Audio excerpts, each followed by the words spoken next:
Ladies and gentlemen, welcome to another show. I said I'll be back. Well, I'm back for another week, so I thank Seek Channel for the opportunity to do that. My name is Dr Savi, and I've got some fantastic guests this week. We are going to talk about current affairs. We normally do that every week. And this week, one of the biggest current affairs that's been going on is... The riots. Okay, what do you want to call it? And that? Looting. Yeah, so we want to explore a few issues. The first thing we want to talk about really is, I think it's more about how the Sikhs were represented in the media, because it was quite interesting looking at what was going on Twitter, what was going on in live shows, what was going on in terms of the press articles. I think we just want to touch on that basically. The second thing we want to talk about is energy. There's a lot of energy out there for people to hit each other, kill each other, and actually smash up buildings and steal things. And I often think that is this about opportunism versus the fact that there really is a society within a society that we can't see that is deprived. But fundamentally, I think about it from a perspective of maybe they're using energy in the wrong way. Maybe there's a fundamental issue here associated with the fact that they don't know that people are dying in Africa, right? And on the other side of it, they're sitting over here with their Blackberries and very expensive trainers, which they could, in theory, have gotten a loan, actually. You mean it's more about the fact that they're not appreciative of what they have? Yeah, I know that there are hard times. It's very easy for people to say there are haves and there are have-nots. There's a third element called have-yots, by the way, if you've heard of that one. Is society kind of splitting up? You not heard that have-yots before? No. There is have-yots. We don't have yachts yet, but obviously when we do. We're not in that crew. Well, I'm sure you one day. But Savi, I think the other aspect you want to talk about is the big society and what we as individuals can do. Okay, well, before we get going, as per normal, every week, just give us a quick, 30-second intro, a minute intro into who you are.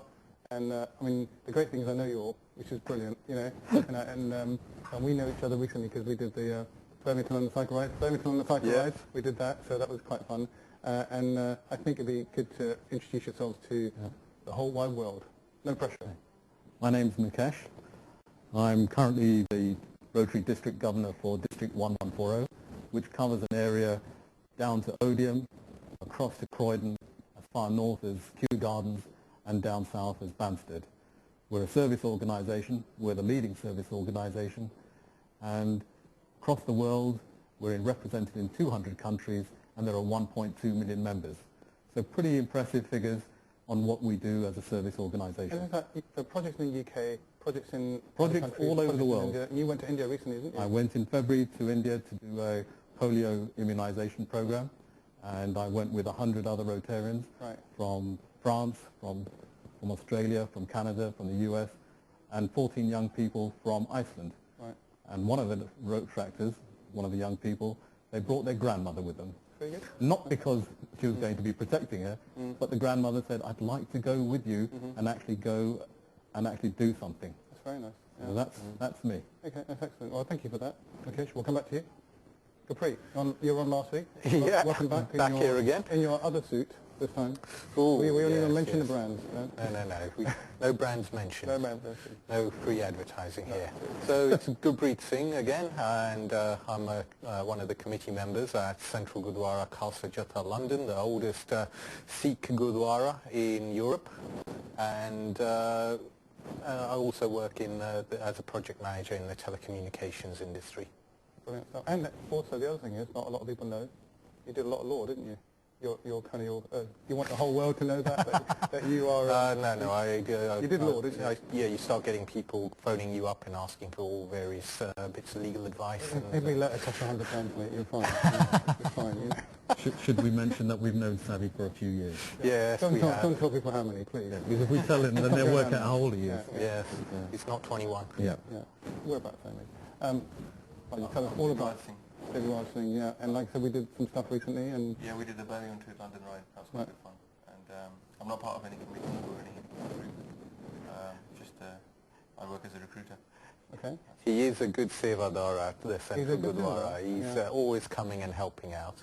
Absolutely. And you did some pretty amazing stuff recently, didn't you? You went all the way from Southall to Shepherd's Bush Gurdwara in one night, a few nights ago, making sure that everything was okay, Yeah, I mean, there wasn't just me. There was a group of us. Right. We just decided that, there was these texts going around that people were going to come to Southall. Yeah. I actually thought about that earlier on before I saw that text. Southall would be a likely target if they were going for jewellers. And Yeah, we went down to Southall and just sort of, there were too many people there. Right. Effectively, there was thousands. Right. About 1,000 or Including the BBC. Yeah. Yeah. They were low in numbers. Maybe about 20 policemen. Right. Okay.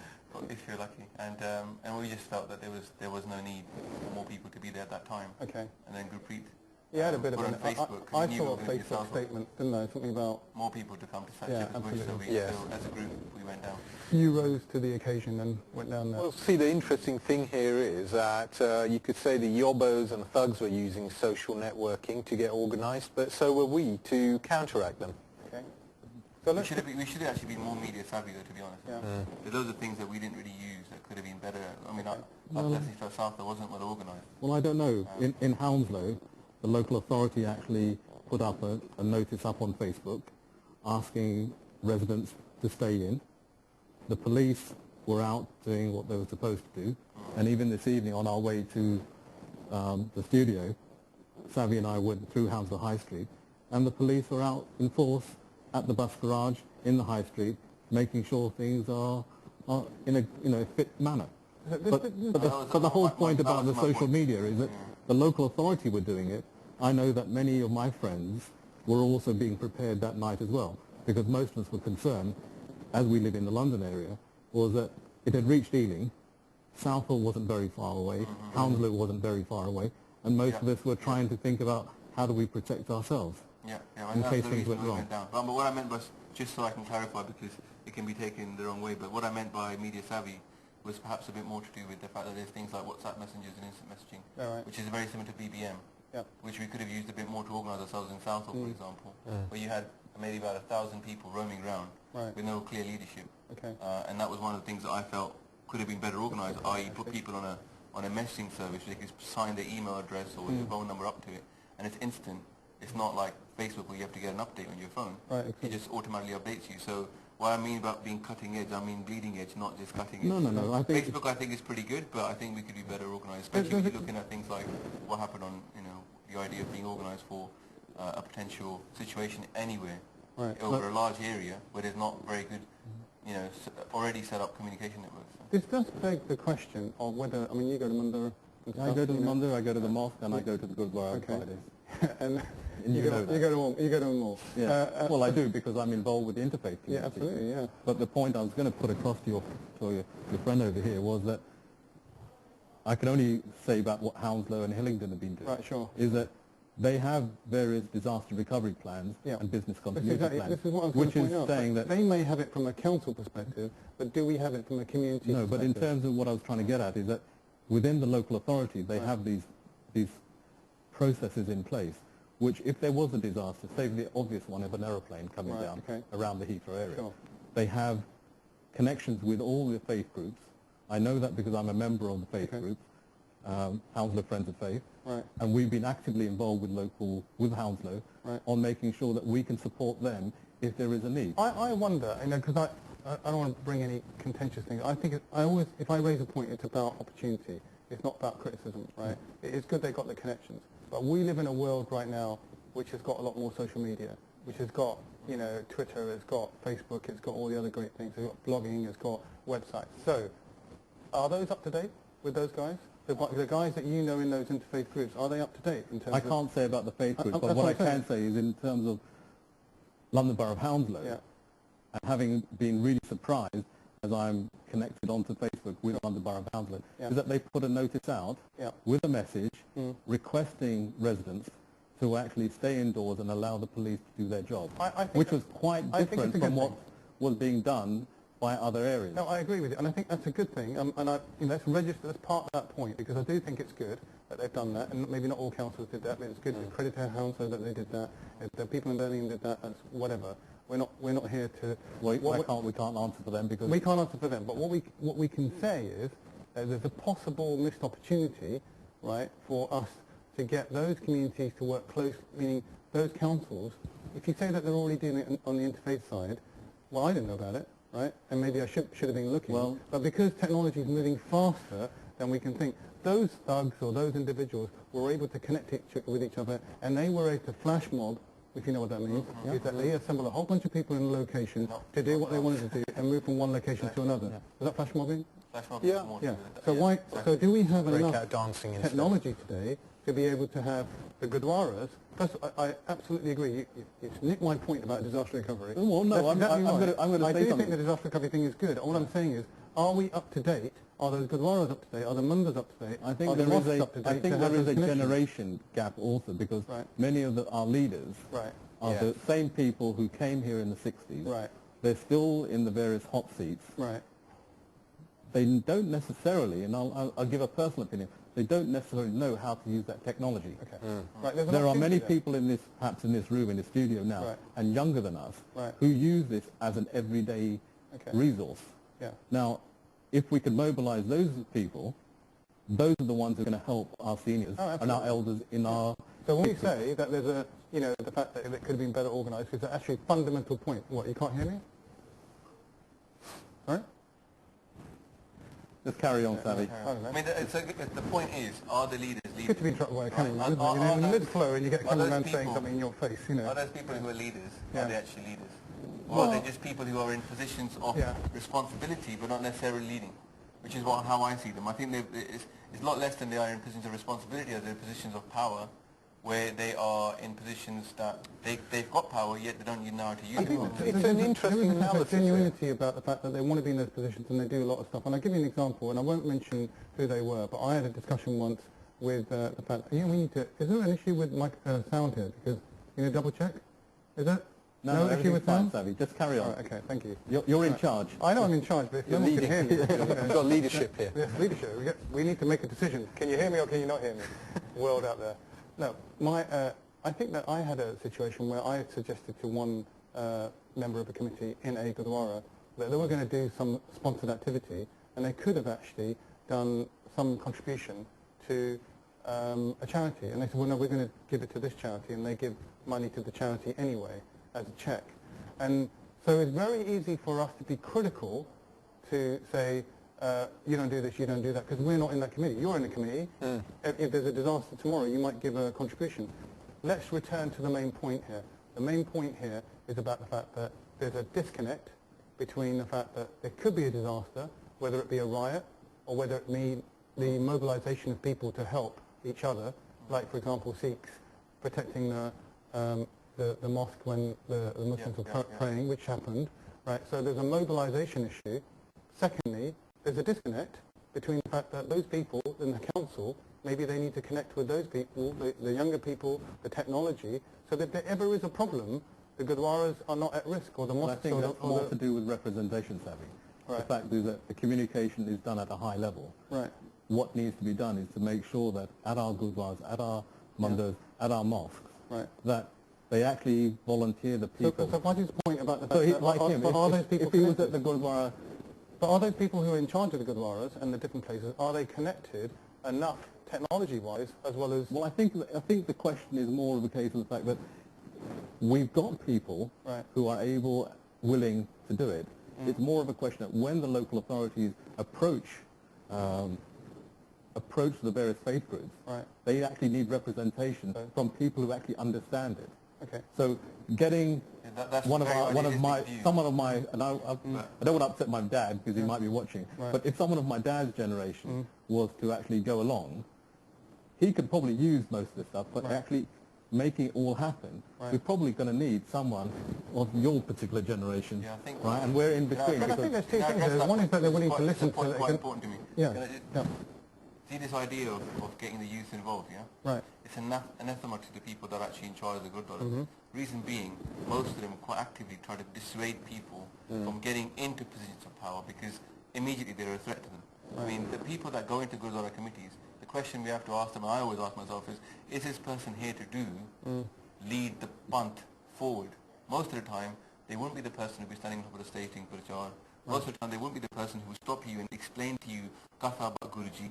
They were not trying to be, they're not really trying to bring you more into Sikhi. So you have to question, why are they actually in that position if they're not trying to bring people into Sikhi? Well, I think there's an element of what a Gurdwara committee does. First of all, they do administration, and they do... they have to make sure that I think stuff works. I'm just going to say, Savi, we need to get back to... I was just going to say that myself. Let us That's going to return... happen. Yeah. That's Okay. my view. So, Not cynicalism about no, I think But I think the point that's been made, and I think it is a valid point, and we do need to bring it up, and if there's an opportunity, you go to your next interfaith group and you talk to them and say, look, you need to be better connected socially, you need to be better aware, you need to know that is there disaster recovery plans in place for mandirs or for gurdwaras or for mosques. If they're not there, if the younger people need to go into those places and tell people, you know, that this is what you need to do. It's not the kind of I told you so, but the fact is that we can sit back and say you should do this. Sometimes I think also lobbying helps as well. If you talk to the right people within to get that kind of consensus of thought. We're going to apply your project management technique. Maybe we could do that. Of stakeholder management. Possibly, we know all about that. No, come But back we've to got this to thing do about lessons learned.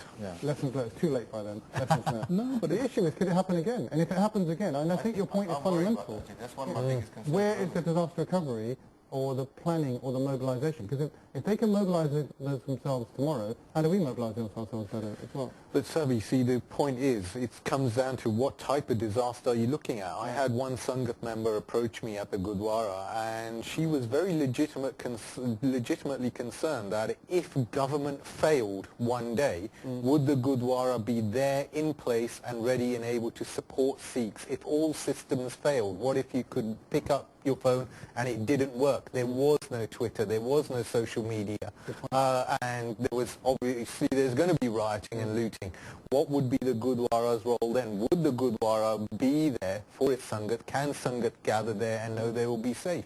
She was very much concerned about that and actually willing to make a substantial donation to get the Gurdwara to that level. So it's quite, I'm quite pleased to see that Sangat are starting to think about that. Somebody actually wanted to think about it, because I think the majority of the people wouldn't even consider it.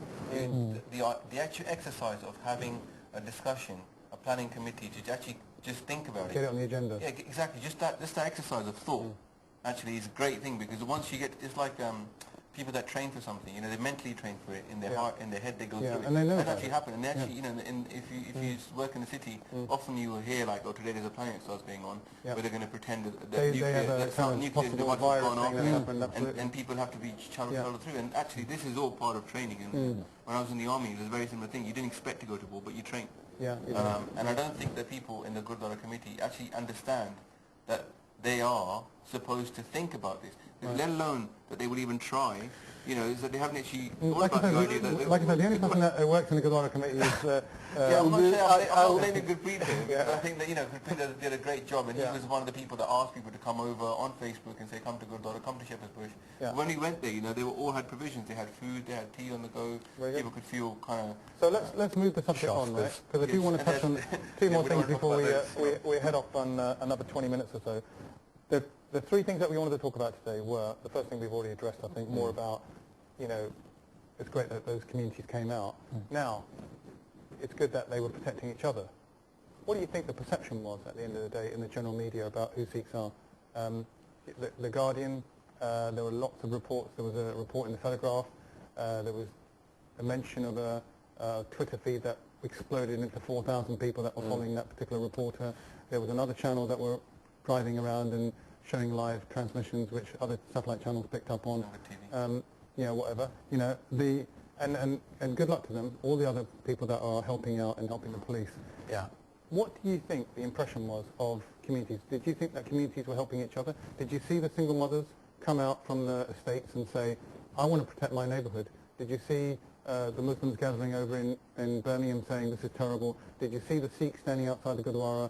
What do you think the general public thought of those communities? I'm not sure actually what the general public. I mean, I can tell you what I thought. Do they think, oh, Sikhs are just defenders, aren't they? Well, no, we've only been defending like last week. We've been defending like for hundreds of years. You know? I think people believe that Sikhs have this great history of defence, and it's true that we have this history. But I think we overestimate how much people in the UK know about it.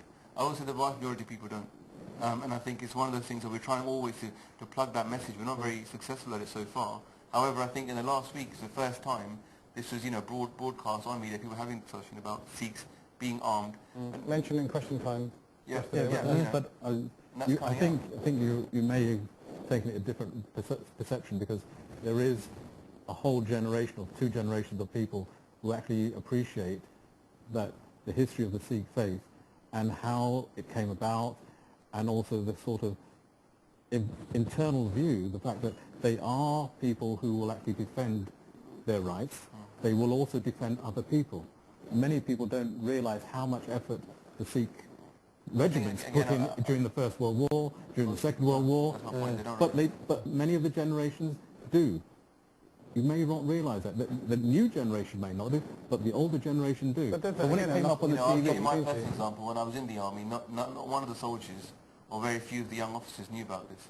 However, the majority of the older officers did. Exactly, that's my point. So the but point it's is the education, it's an education that process. percentage of the population is actually quite small. And I think that my point I was getting to is that right now, there's a situation that the vast majority of the young people in this country don't know. We're not in the spotlight for our history of valor. However, this is a positive step because I think over time, we've had 300 years in India of having this reputation. The world wars were in the 50, 45 and 18, right? So that's the older generation. But right now in this country, we've done nothing notable to live up to that reputation. I think now we're starting to. And can I put something to you and get your view? And do you think it's because we are not allowed, from a general media perspective, or it just so happens that we don't have enough role models to be able to communicate? You see the odd, maybe possibly Sikh guy might be presenting a program or whatever. You don't see enough of us as Sikhs or Hindus or whatever in the general media. You might see like one time if somebody reads the news and they happen to have a brown skin, right? Are they necessarily controlling? Are they just repeating what's been written by a different editorial group that may be from a different background, or are they just kind of the front? See, you've got to remember the media itself is influence what is actually said. The media itself is an animal. It's going to look to sensationalize. If something had happened, there had been some altercation with us guarding the Gurdwaras, maybe if someone had got hurt, who knows what light we may have been presented in. Been killed, haven't they? See, so far retribution hasn't taken place for that, which is a good thing. There hasn't been this sort of face-off between two different groups in Birmingham. But the problem is the media would look to sensationalize. They need a news story. And the Sikhs happen to be a news story, a good positive one from that day. But however, it can be very quickly spun to be a negative one.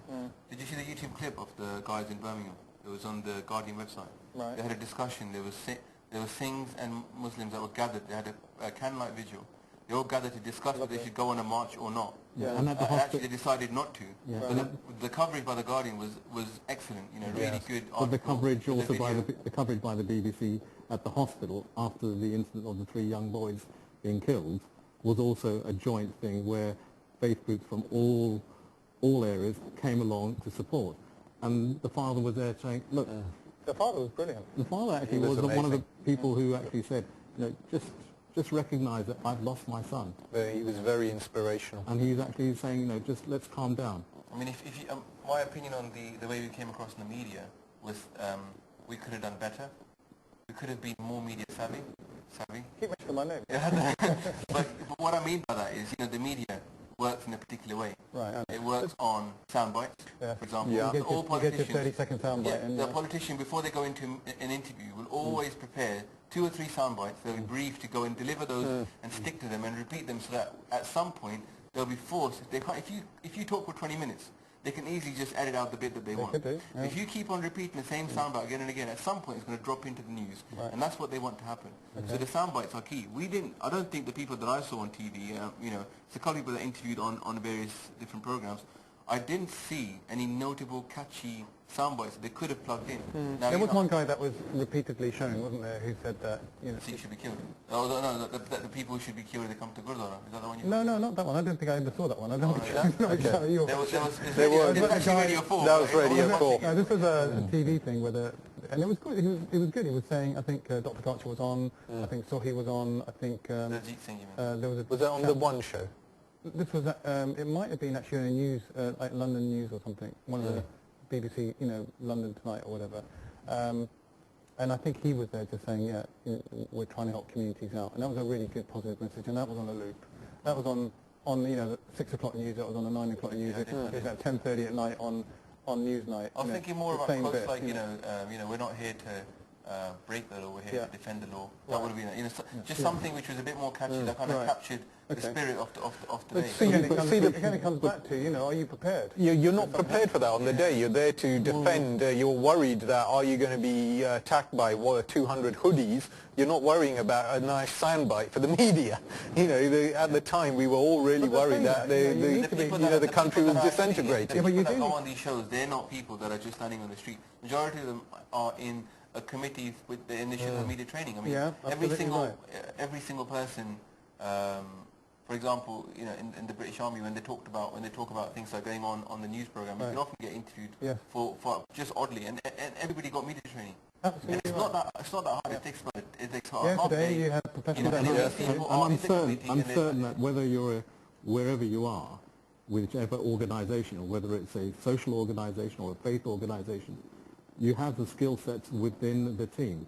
I know that before I came here this evening, I had already checked with my own Rotary organisation about aspects of what we felt in terms of how we could help and support in the future some of the aspects which we're going to talk about this evening. Yeah, we're going to talk but about I just wanted to make sure that was there any message we needed to put across? And the sound bites you're going to hear from me are all going to be positive ones because they're tied in with the big society, they're tied in with what good work the Gurdwaras do, the mosques do, the mandirs do. However, they tend to be insular rather than being an external. Let me suggest to you that let's close this media thing off for a sec, just by just asking you, do you think that the media is obsessed with celebrity? If they are, is that influencing the younger generation that seem to be, have been involved in these particular riots? Quite often you see the younger generation blaming the media for their woes. Right. But, when I'm at the cash machine getting cash out, I'm not looking out for a journalist who's going to mug me. I'm looking out for a hoodie. Right. So I don't understand where they make that link. The fact is we all have that individual ability to decide whether we're going to let something influence us or not. Yeah, but sometimes it's on a level where it's kind of peer related. He's got a nice shiny pair of trainers. I need a nice shiny pair of trainers because I saw those really nice shiny pair of trainers on a rapper, right? And the music's really good. Well, you know what I'm saying? It's like, and then what will happen is that the rapper or whoever it is, and I like this is a good program tonight on the history of hip hop, by the way.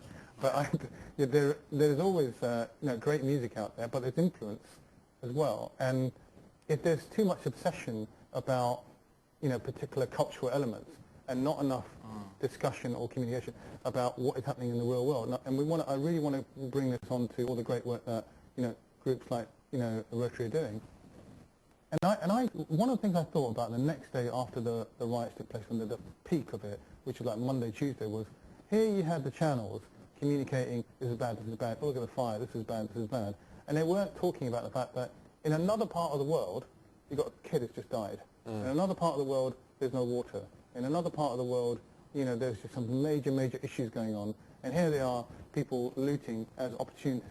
That energy seems to be wasted, and what's actually happening, in my view, is that the press are harnessing this energy about, you need to be more focused on yourself. And I heard somebody said something about the fact that we have become a society that is self-obsessed and also obsessed with actually filling ourselves up with more and more materialism. And if we fill ourselves up with more materialism... Culture's got a lot to talk about. A friend of mine... Is that the media to blame? No, a friend of mine lives in Hackney. He teaches in Hackney. And he actually works, funny enough, in hip-hop education. Right. So his job is actually taking kids who are mostly outside of school and trying to re-engage them with education by getting them involved in hip-hop, by writing and just getting re-engaged. Doing editing skills, mixing skills, that kind of stuff. I think, my view would be is that the consumeristic culture is just telling you you have to have everything. So it's filling you with greed. It actually is plugging you to say you must have this, you need this, otherwise you can't get by. You won't be cool, you won't be loved if you haven't got these things. So it's kind of like being cool, being liked, and everything is plugged in. So the greed comes in, and then you need to have it. But when you can't have it, you can't have it.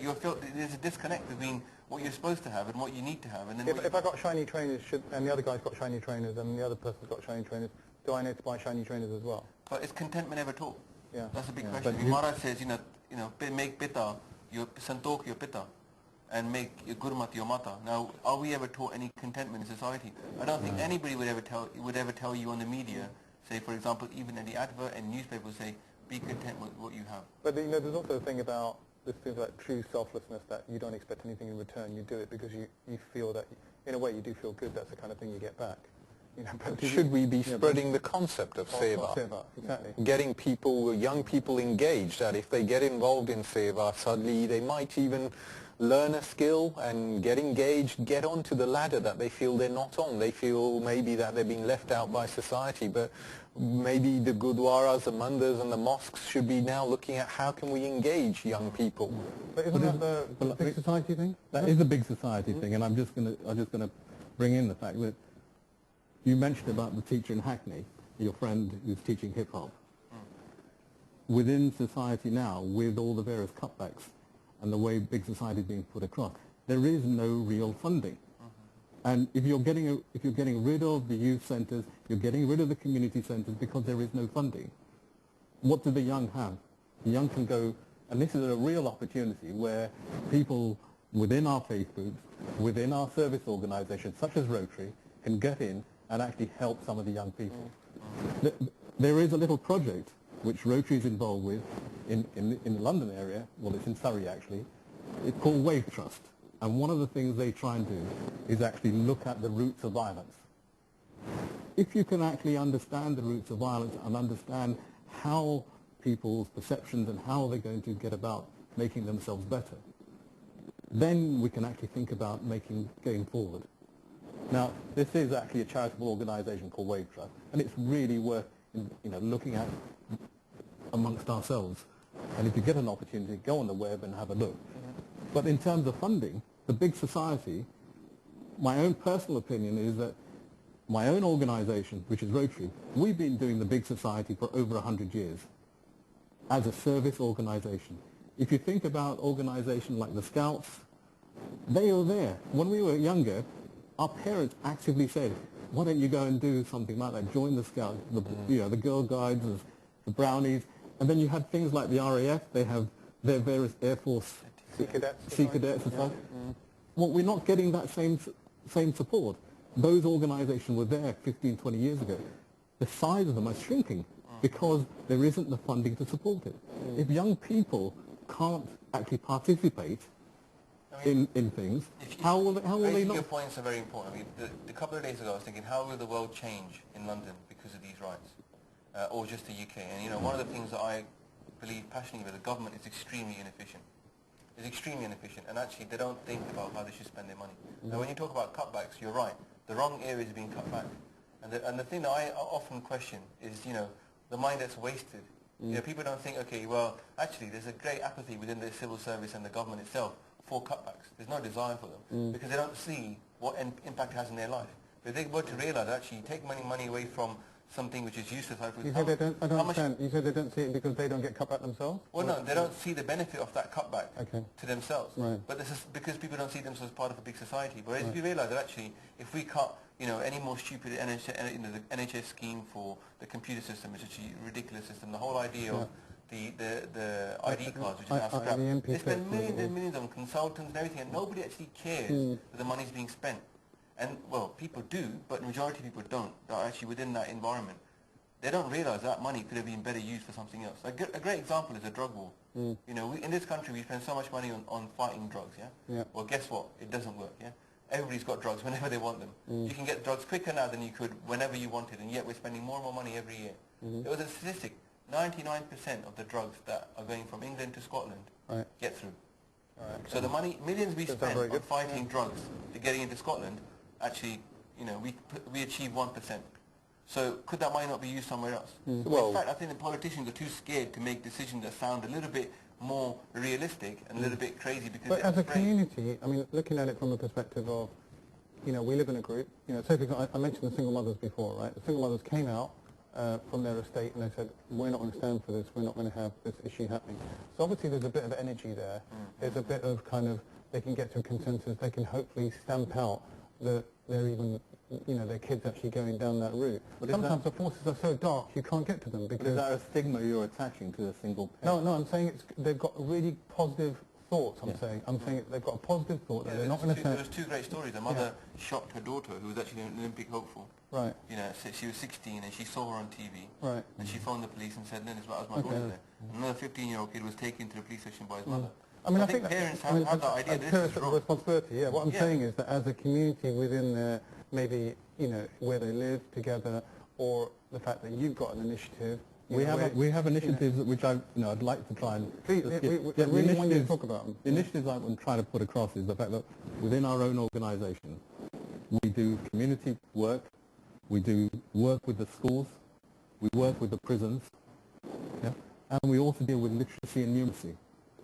Our own projects which we deal with cover, well, we're probably the largest ambassadorial scholars in terms of we're allowing students to go from one university to learn about peace and tolerance in other parts of the world. Right. And they can then pass that on. We have exchange programs. We also do a lot of the other activities with what I call the home charities, which is going to support the organisations here, doing a soup kitchen, going to help a hospice, going to the local community centre. We spoke about this on the way here. But should a soup kitchen be a one-off, or should it be a regular programme? And if those kids have got all that energy to smash in a window, right, we're involved as part of well, you're going to go and help out in a soup kitchen, not because they're forced to, but they realise that this is a real critical problem on the streets today in London. But isn't that an opportunity? It's an opportunity. It's an opportunity not just for the service organisation, it's an opportunity for the faith groups. Yeah. When I go to the Gurdwara... Do they want to connect to the faith groups? Well, I'm saying why don't the faith groups take an initiative? Okay. When you go to the Gurdwara and the Gurdwaras, connect with the incentives that are going on. Absolutely, but not just that. I'm just saying at the Gurdwara, one of the classic things is you're always offered a meal. Yeah? In a Gurdwara? In a Gurdwara. If you go to a mandir, there's also meals available as well. The mosque, there's also meals. It's not maybe as big as what you get at the Gurdwara, but what I'm trying to get at is that it tends to be just insular. What's to stop you not getting a soup kitchen and going out to a local estate or to go into central London? People do, but you know what? The majority of the people that do that, they do it outside the Gurdwara. The Gurdwara soup, the kind of, there is actually a group of people that run Central Gurdwara. Central Gurdwara. They take food out, sandwiches. They get down I think one day a week they make sandwiches. I don't know. They take it out to the homeless and they deliver them, because bringing them to Gurdwara would be awkward. Absolutely. Because of if they're drunk, then people will complain. Now, but what I say is most of these things, apart from Shepherd Bush, a great Gurdwara by the way, but most of these things are done by people who are concerned, but outside of the Gurdwara. But isn't that an opportunity for them, for those people to join service organisations such as Rotary, where they can actually use their skills? And one of the things I put across to people is that we don't have enough of our Asian British in these organisations. I happen to have risen to the level of being a district governor. I'm responsible for 50 Rotary clubs in this area. Right? And that's pretty amazing. And there are 29 districts across the country. I think the important thing is that... I think that's a long-term plan. I mean, right now, they're not there, but I think... No, but what's to stop them thinking about it now? I've put it across positively that we need to kind of think about that. People do get involved. I mean, for example, the company I work with, we've decided, 10% of our income goes to charity. So that was, put in at the beginning of the whole thing. So money goes out. And what we do is we give to charities that we think are doing good all over the world. Room to Read, great charity, I plug that any day. Somali Imam Foundation, a great charity that rescues women from, forced prostitution in Cambodia. And what about this one? I've got the pin on. No, the end polio now. You've done more than I But I'm ever just saying, for the end polio now, we've only got 4 countries left in the world. Yeah, no, and I think in India, I've really got to put it across. The work we've done in India, we're that close, right? There's only been 1 case reported in the past period. Now, if that happens, and India's cleared of polio, can you imagine the benefits to the country? Yeah, it's a benefit. I know anything anyone does, a selfless service, whether they do it in Gurdwara... There's a great organisation called Giving What You Can. Yeah. And I'm part of that. And what we try to do is say to people to sign up to a place to give 10%. That's very good. It's actually not set up by anybody who's Sikh. It's a guy who's at university in Cambridge.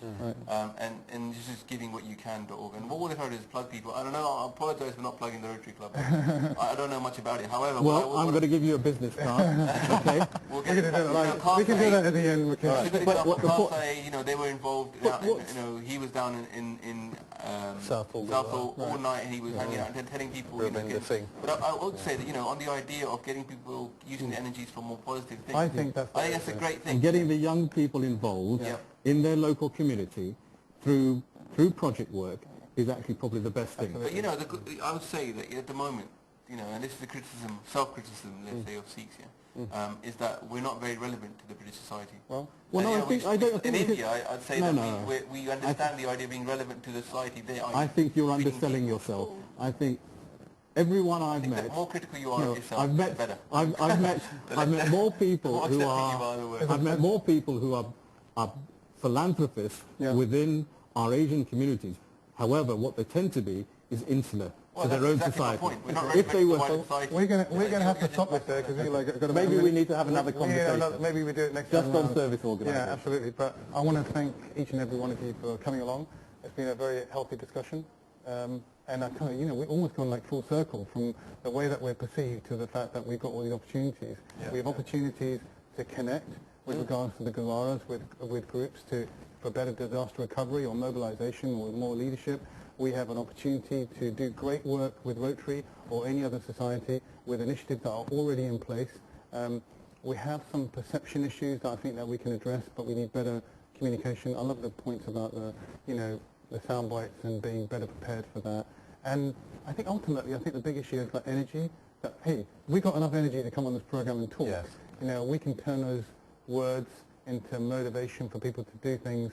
We hope. Do a little benti here for the people that are actually in positions of power. Absolutely. To actually start getting more people involved who want to help. And those who are already doing scared of them. And those people are already doing it. Big up to them. Yeah, big up to them. And then also, you know, don't feel scared of the people coming through, because ultimately, you know, what's going to happen? People, the organisation need to get bigger and more relevant. Absolutely. You need to bring more people in. And bring professionals. We need to be much more larger. Our elders have carried the torches in the 60s and the 70s and the 80s and the 90s, and they're not prepared to let go. Right? That is a matter of fact. We got to help. I think instead of torches, you can call them kursiyan. They may say as a soundbite, yes, we want the youngsters in, we want the youth in, but in reality, it's a different story. Well, you're firing away. The work you're doing, you do, and some of your friends do with the Scouts. I'm certain that they do an awful lot of good things. I just want to make one point. This is just because it's a selfish plug from my wife. The point is, you know, when it comes to society, one of the things that we're doing now is we're taking away powers from teachers so much. The discipline is a really big problem in schools, I just want to bring this point up because I think it's quite important. I was thinking this whole week, how can you actually instill thankfulness, contentment, and all those things?